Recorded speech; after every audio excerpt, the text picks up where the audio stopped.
ప్రేక్షకులకి నా హృదయపూర్వక నమస్కారాలు. ఓం శ్రీ గురుభ్యో నమః. ఉచ్చిష్ట మహాగణపతి దేవతాభ్యో నమః. ఆదిశంకరాచార్య దేవతాభ్యో నమః. కేఎస్ కృష్ణమూర్తి దేవతాభ్యో నమః. కేఎం సుబ్రహ్మణ్యం దేవతాభ్యో నమః. శ్రీరామస్వామి దేవతాభ్యో నమః. సోమశేఖర శర్మనామ దేవతాభ్యో నమః. మాతృభ్యో నమః. పితృభ్యో నమః. సర్వేభ్యో నమః.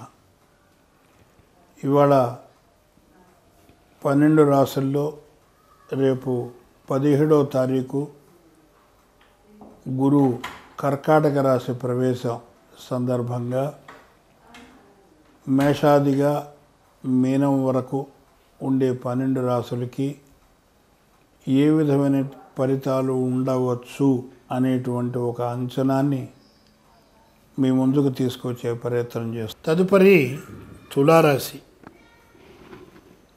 తులారాశికి తృతీయ షష్ఠమాధిపతి గురువు 10వ స్థితి.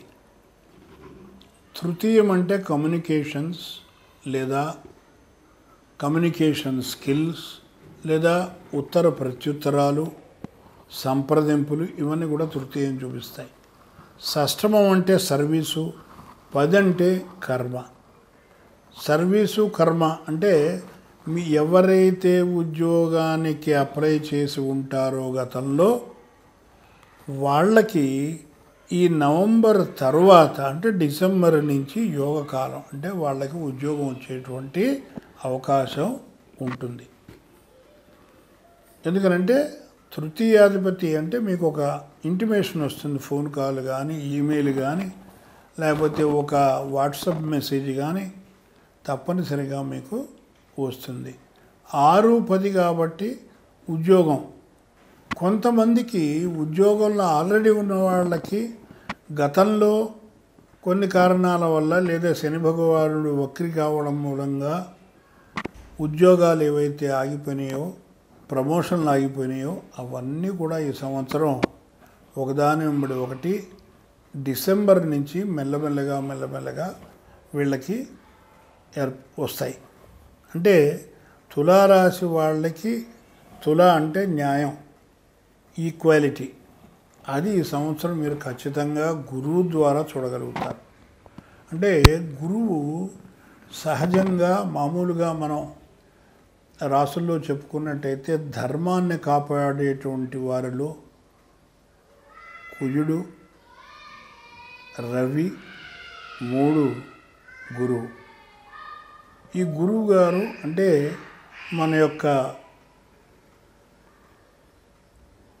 దేవాలయాల్లో కానీ, పీఠాధిపతులు కానీ, మఠాధిపతులు కానీ హిందూ సాంప్రదాయాన్ని పరిరక్షించేటువంటి వాళ్ళు, అంటే ధర్మాన్ని రక్షించేటువంటి వాళ్ళు, వీళ్ళందరూ కూడా ఈ సంవత్సరం చాలా హ్యాపీగా వాళ్ళకు కావలసినటువంటి పనులు నిరాటంకంగా జరుగుతాయి.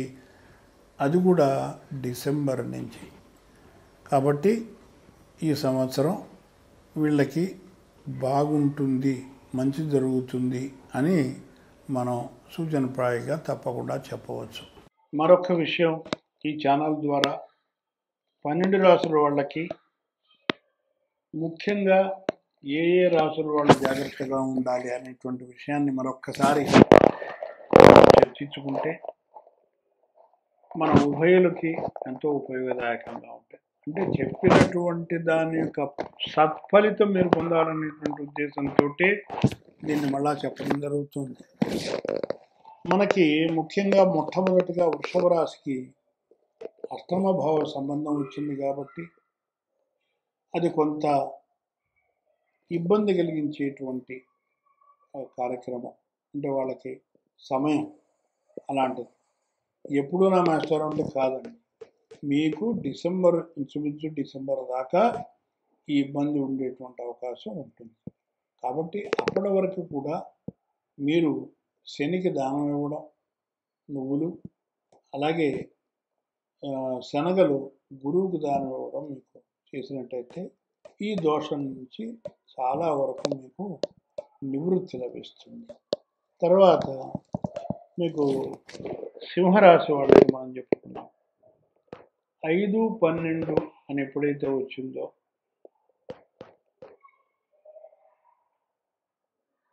ఇది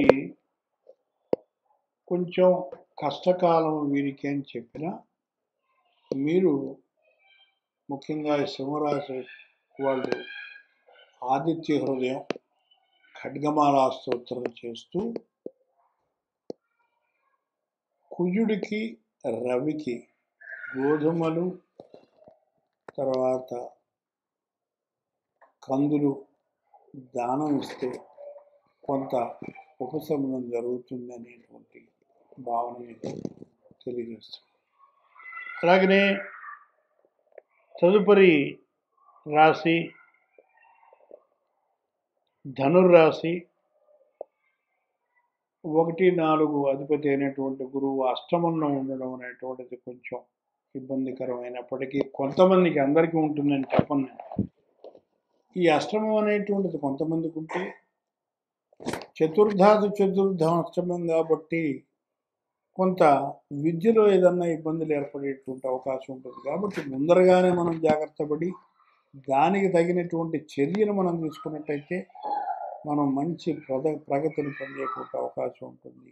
కాబట్టి అష్టమాన్ని మనం అలా అనుకోవడానికి లేదు.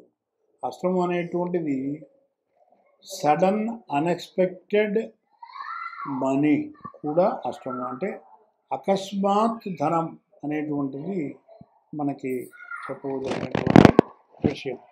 ఇంకా ఇంకొక విషయం ఏమిటంటే మకర రాశి వాళ్ళకి కూడా 3-12 అంటే ఎక్కువ తిరుగుతూ ఉండడం, అంటే వాడు చెప్తారు త్రిపాది అని చెప్పి అంటూ ఉంటామే, అలాంటివి ఎక్కువ జరుగుతూ ఉంటాయి. ముఖ్యంగా వ్యాపారస్తులకు ఎక్కువగా ఈ పాపం ఈ సంవత్సరం ఎక్కువగా ఉంటుంది తిరగడం, మామూలు తిరగడం కంటే కూడా.